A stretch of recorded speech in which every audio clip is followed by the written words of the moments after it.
ఇక్కడికి విచ్చేసిన మన ఉపాధి హామీ నుంచి వచ్చిన మన మహిళా మనందరికీ మన గ్రామ ప్రజలందరికీ కూడా ప్రత్యేక ధన్యవాదాలు సార్. మా యొక్క గ్రామానికి సంబంధించిన విషయంలో మొన్న అంటే మేము సివిల్ రైట్స్ డే ఒక 15 సంవత్సరాల కింద జరిగింది సార్ మా గ్రామంలో.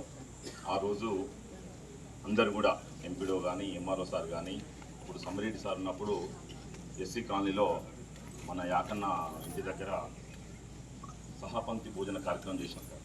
ఆ గ్రామంలో అన్ని కులాలు అన్ని మతాలు అందరూ కూడా మరి కలిసిమెలిసి ఉండే గ్రామం సార్. గ్రామంలో మేము అందరం కూడా ఒక 50 సంవత్సరాల కింది కంటే ఇప్పుడు చూసుకుంటే ఒక 50 సంవత్సరాల కింద ఉన్న పరిస్థితి ఇప్పుడు లేదు సార్. కానీ కొన్ని చిన్న కార్యక్రమాల వల్ల ఈరోజు ఈ సమస్య ఇంతవరకు వచ్చింది సార్. మా గ్రామంలో మేమందరం కూడా ఎవరి పెళ్లిలైనా ఎస్సీ కాలనీతోని మేమందరం వాళ్ళు చెప్పగానే దూర్నపాకు తీసుకురావడం ఫస్టే. తర్వాత వాళ్ళకు మేము డప్పుల ద్వారా వాళ్ళకు కార్యక్రమం ఎవరు చనిపోయినా కూడా మేమందరం వాళ్ళకు డప్పులతోటి కార్యక్రమం చేయడం. వాళ్ళందరూ కూడా మాకు మేము చేసిన దానికి వాళ్ళు ఏ కులం నుంచోనైనా వాళ్ళు మాకు ప్రతిఫలంగా వాళ్ళు కూడా మమ్మల్ని అందరూ ప్రతి ఒక్క కులం నుంచి కూడా మాకు అందరూ ఆస్వాదించడం. ఇలాంటి తారతమ్య భేదాలు ఒక 2 విషయాలలోనే ఉన్నాయి సార్. ఒకటి, ఎప్పుడైతే ఒక కులం అందరం కలిసి ఇక్కడ వరుసలు పెట్టి పిలుచుకుంటాం సార్. అన్న, బాబు, బాబాయ్, మామ అనే వరుసలతోటి అందరం అన్ని కులాల వాళ్ళం పిలుచుకునే పరిస్థితి సార్. కానీ ఒక మ్యారేజ్ చేసుకునే విషయానికి వచ్చినప్పుడే కొన్ని తేడాలు రావడం జరిగింది సార్. అది కూడా మాకు కూడా తెలియదు కదా.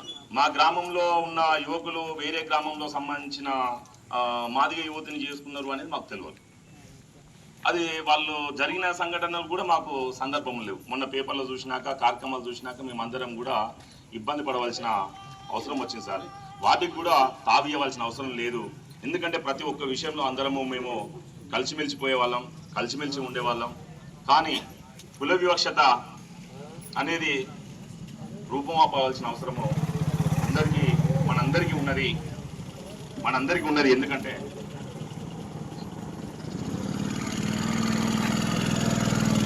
కులము అనేది, మతము అనేది డాక్టర్ బాబాసాహెబ్ అంబేద్కర్ ఒక విషయం చెప్తాడు. ఈ భారతదేశంలో మతాన్ని మార్చుకునే అవకాశం ఉన్నది కానీ కులాన్ని మార్చుకునే అవకాశం లేదు. మా తల్లిదండ్రులు మాదిగ అయితే నేను మాదిగ, మన రవిబాబాయ్ వాళ్ళ తల్లిదండ్రులు గౌడ అయితే వాళ్ళు గౌడ, కుమారస్వామి బాబాయ్ వాళ్ళ తల్లిదండ్రులు ముదిరాజు అయితే ఆయన ముదిరాజు. మన తల్లిదండ్రులను బట్టే మనకు ఈ కులం వర్తిస్తుంది. అంటే మన తల్లిదండ్రులు ఏ కులానికి చెందితే ఆ కులమే. తర్వాత మళ్ళీ తండ్రి ఏ కులానికి చెందితే పిల్లలకు కూడా గదే కులం వస్తుంది, తల్లి కులం రాదు. మీరు గమనించవలసిన అవసరం ఉంది. మన ఊళ్ళే లవ్ మ్యారేజ్ చాలా మంది చేసుకున్నారు. ఒక కులం నుంచి ఒక కులం వాళ్ళు చేసుకున్న మన గ్రామంలో ఉన్నారు.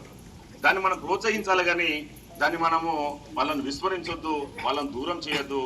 ఇంకో విషయం ఏంటంటే ప్రభుత్వము ఇంటర్ క్యాస్ట్ మ్యారేజ్ చేసుకుంటే ఒక కులం వాళ్ళు ఒక కులాన్ని పెళ్లి చేసుకుంటే వాళ్లకు 2,50,000 నుంచి 3 లక్షల రూపాయలు ఇచ్చి వాళ్ళను ప్రోత్సహిస్తుంది. అంటే దాన్ని మనం అర్థం చేసుకోవాలి. దయచేసి చిన్న విషయాలలో ఇప్పుడు గ్రామంలో జరిగిన ఒక చిన్న పండుగ విషయంలో వాళ్ళను ఎవరైతే మాదిగ యువతి ఉన్నదో ఆ మాదిగ యువతి వాళ్ళ కుటుంబాన్ని అక్కడికి రానియకపోవడం అనే దాని మీద జరిగిన చర్చ ఈరోజు మన గ్రామంలో మన అందరం కూడా కూర్చొని మాట్లాడుకునే పరిస్థితి తీసుకొచ్చింది. ఈరోజు ఇక్కడికి ఎంపీడీఓ గారు, ఎంఆర్ఓ గారు, అదేవిధంగా సిఐ గారు, ఎస్ఐ గారు ఎందుకు వచ్చిందంటే దీని మీద అవగాహన కంపల్సరీ అవసరము. ఒకవేళ అట్లా అంటే ఏమవుతుంది, మనం ఒక మనిషిని వెలివేస్తే ఏమవుతుంది, ఒక మనిషిని దూరం చేస్తే ఏమవుతుంది అంటే చట్టాలు ఉంటాయి. ఆ చట్ట పరిధిలోకి అందరం వస్తే జైలుకు పోవడం అవుతుంది, కులాలాగం అవుతాయి, జీవితాలు ఇబ్బంది అవుతాయి, పరిస్థితులు ఇబ్బంది అవుతాయి.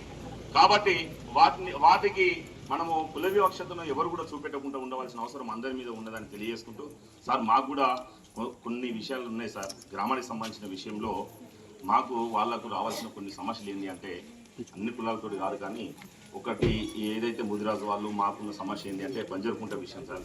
ఆ బంజరుకుంట విషయంలో మాకు ల్యాండ్ ఉంటుంది సార్. మాకు ఆ రోజు ప్రభుత్వము ల్యాండ్ కొనిస్తుంది సార్. ఆ కొనిచ్చిన ల్యాండ్ ప్రభుత్వం ఆ రోజు కొని మాకు ల్యాండ్ ఇస్తుంది. ఆ ల్యాండ్ 6 ఎకరాల 10 గుంటలు సార్. అది మేము సర్వే చేయించుకుంటాం. సర్వే చేయించుకొని ఆ కుంటలో మొత్తం టోటల్గా అప్పుడు ఉన్న ఎంఆర్ఓ గారు, తర్వాత పోతే మినిస్టర్ మన ఎర్రబెల్లి దయాకర్ సారు, తర్వాత పోతే ఆర్టీఓ సార్ అందరూ వచ్చి మొత్తం సర్వే చేయించి మాకు మొత్తం కూడా చుట్టూ మొత్తము బౌండరీ ఏర్పాటు చేయడం జరిగింది సార్. అంటే ఎక్కడి నుంచో ఎక్కడికి అని హద్దులు చేయడం జరిగింది. ఆ హద్దులు చేయడం జరిగింది. ఆ భూమి మాకు పట్టాల రూపకంగా కూడా ఇవ్వడం జరిగింది. ఒకసారి మీకు కూడా మేము అందజేస్తాం సార్, ఒకసారి చూడండి. ఒక్క విషయం, ఒకటి చిన్న విషయం సార్. అది పైది సార్, పెద్ద సార్,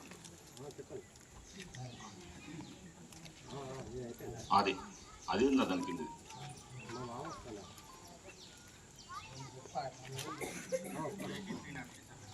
మొత్తము అందులో 12 సర్వే నెంబర్ ఉంటుంది సార్. ఆ మొత్తం ఆ సెట్టి జిరాక్స్ అది మొత్తం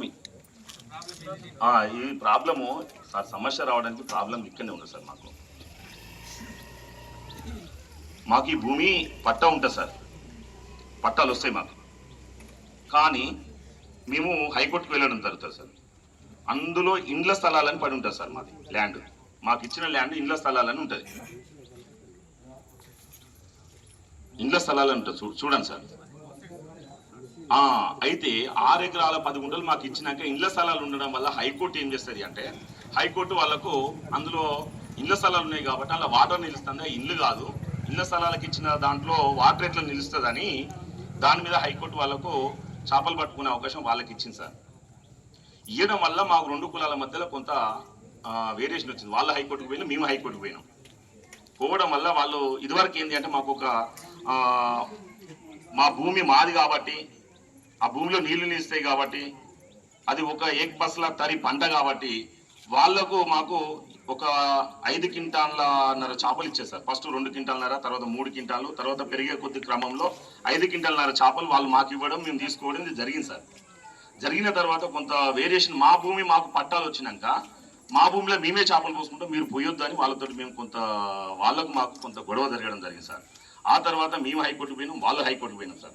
చేపలు పట్టుకోమని వాళ్ళకి ఇచ్చింది, ఇండ్ల స్థలాలు అని పడ్డది కాబట్టి హైకోర్టు మాకు ఓన్లీ భూమే మీకు చెందుతుంది, కానీ ఆ భూమి వరకే మీ బాధ్యత, కానీ దాంట్లో మీరు చేపలు పట్టుకోవడానికి మాకు లేదు అని వాళ్ళు ఆర్డర్ ఇచ్చింది సార్. కానీ మాకేంది భూమి మాది అని ఇచ్చింది. ఆ ఇండ్ల స్థలాలు అనే దాని మీద హైకోర్టులో కేసు ఉంది సార్. అందువల్ల వాళ్ళు మమ్మల్ని పిలవడం లేదు, మేము వాళ్ళని పిలవడం లేదు. అక్కడ ఒక సంఘటన ఏంటి అంటే, అది మేము వెళ్ళలేం లేదు సార్. వాళ్ళు పిలిచినా కూడా మేము పోలేదు సార్. మేము పిలిచినా కూడా సార్, వాళ్ళు మమ్మల్ని పిలిచిండు, రమ్మని పిలిచిండు, దేవుని పండుగ చేయాలా రమ్మని పిలిచింది సార్ మమ్మల్ని. కానీ మాకు చేపలు ఇయ్యలేదు కాబట్టి మేము రాము సార్. చేపలు వాళ్ళు ఇయ్యలేదు, మాకు 5.5 కిలోలు 5 క్వింటాలన్నర చేపలు మాకు ఇయ్యలేదు కాబట్టి మేము రాము. చేపలు ఇస్తే మేము వస్తాము, లేకపోతే రాము అనే దాని మీదనే మాకు వాళ్ళకు డిస్కషన్ జరిగింది సార్. దానిలో భాగంగా వాళ్ళ కుటుంబంలో జరిగిన విషయం మాకు సంబంధం లేదు సార్. అక్కడ వాళ్ళ అమ్మాయిని వద్దన్నారా, వాళ్ళు పొమ్మన్నారా, మాకు సంబంధం లేదు సార్. అది పేపర్లలో వచ్చింది, కార్యక్రమం జరిగింది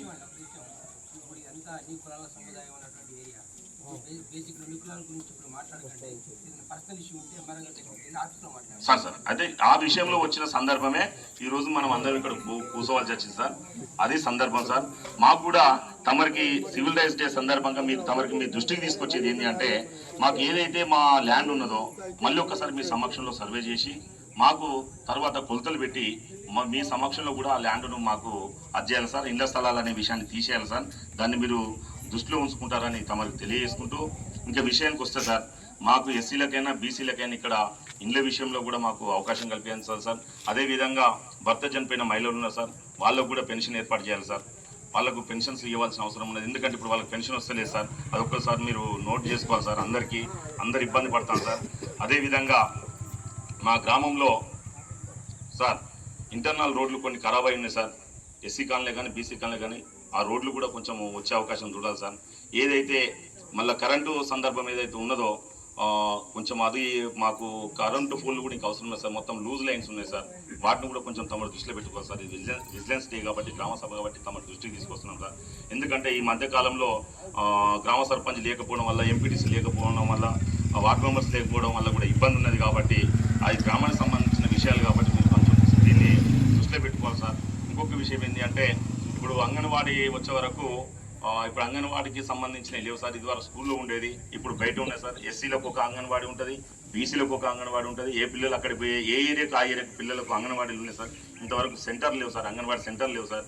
దాన్ని దృష్టిలో పెట్టుకొని అంగన్వాడీ సెంటర్లకు స్థలాలు ఇచ్చేటట్టుగా కూడా చూడాలి. ఒక గవర్నమెంట్ స్థలం ఉంటే దాన్ని మీరే ఇవ్వాలి. ప్రైవేట్ స్థలాలు ఏమైనా ఉంటే కూడా మేము కూడా కొన్ని డబ్బులు పెట్టి మీకు కొనైనా మేము ఇచ్చేస్తాం, దానికి కొంచెం శాంక్షన్ చేసినట్టుగా చూడాలి సార్. ఇంకా కొన్ని సమస్యలు ఏంటి అంటే మా గ్రామంలో ఇప్పుడున్న పరిస్థితుల్లో సార్ అందరము కలిసిమెలిసి ఉండే పరిస్థితి ఉన్నది, కానీ కొన్ని ఒక చిన్న సందర్భంలో ఇదంతా మాకు ఇబ్బందులు కలిగినాయని తమ దృష్టికి తీసుకొస్తున్నాం సార్. వీటిని ఖచ్చితంగా మీరు పరిష్కరించాలని తెలియజేసుకుంటూ మనమందరం కూడా మన గ్రామంలో మనం అన్నదమ్ముల లెక్క అందరం కూడా కలిసిమెలిసి ఉండవలసిన అవసరం ఉన్నది. కాబట్టి మీరందరూ కూడా దీన్ని మన్నించి ఈ కార్యక్రమాన్ని మీరు విజయవంతం చేస్తారని, అందరం కలిసిమెలిసి కలిసిమెలిసి ఉండాలని కోరుకుంటూ, మీ మాటని ఎప్పుడు కూడా మేము కూడా తీసేసే పరిస్థితి లేదు. అందరము ఒకటే రీతిలో ఒకటే కార్యక్రమంలో అందరం కూడా కలిసిపోవాలని మీకు అందరు తెలియజేసుకుంటూ, అవకాశం కల్పించిన మీకు అందరూ కూడా ప్రత్యేక ధన్యవాదాలు తెలియజేసుకుంటూ ముగిస్తున్నాను సార్. థ్యాంక్ యూ విజయ్ గారు. మీరు చెప్పిన ఏదైతే సమస్యలు ఉన్నాయో నోట్ చేసుకోవడం జరిగింది. ఈ స్పెసిఫిక్ ఇష్యూ ఏదైతే ఉందో ఈ ఫిషరీస్ దానికి సంబంధించిన ఇష్యూ, దీన్ని లీగల్ ప్రావిజన్స్ కూడా మనం వెరిఫై చేస్తాం. వెరిఫై చేసిన తర్వాత ఏది జెన్యూన్ ఉంటే వాళ్ళకి న్యాయం చేస్తాం. ఈ కార్యక్రమానికి రావాల్సిందిగా రాయపర్తి ఎంపీటీసీ మాజీ ఎంపీటీసీ గారు రామచంద్ర గారిని వేదిక మీదకి ఆహ్వానిస్తున్నాం. నువ్వు కూడా మాట్లాడు, అవకాశం ఇద్దాము. మీ పేరేంటి? ఓకే, కూర్చోండి ఎట్లండి డ్యాన్స్ మీరు కూర్చోండి, మీరు కూడా మాట్లాడతారు.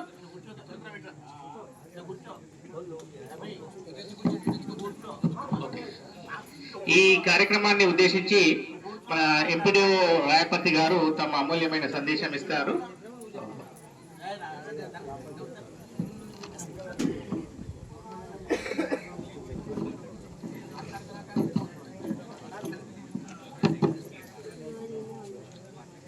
అందరికీ నమస్కారం. ఈరోజు